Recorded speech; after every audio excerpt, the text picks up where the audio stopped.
In a previous movie, we talked about the color scheme of the grid and how a minor grid line is a different color from a major grid line.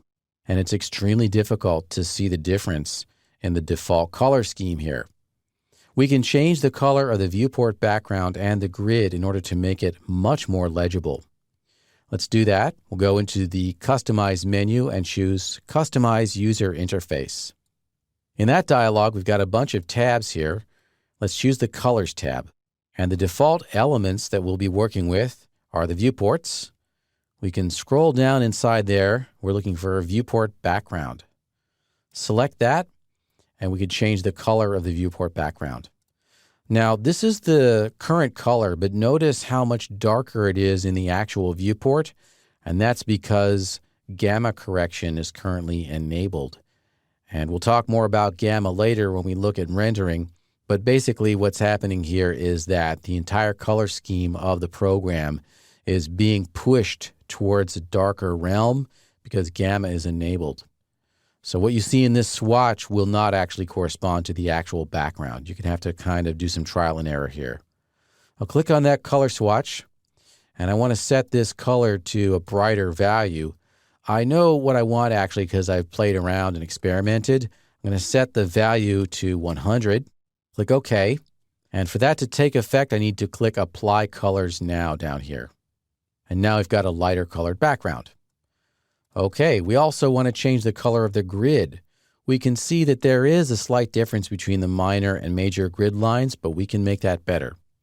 Go back into Customize User Interface, and under Elements, we can choose Grids from that pull-down list. Grids. And now we've got the ability to set the color by color or by intensity, and it's easiest to just use intensity. And it's at 103 right now. I'm going to bring that down to a value of 90 and then click Apply Colors Now. And once it refreshes, we can see our grid a little bit better. And if we dolly back with the wheel, now it's really clear where the minor grid lines and the major grid lines are. And this is the interface color scheme that I tend to use because it's just way, way more legible and way easier on the eyes. We can save this as well. If we close 3ds Max and it shuts down successfully, then these colors will be saved for the next session.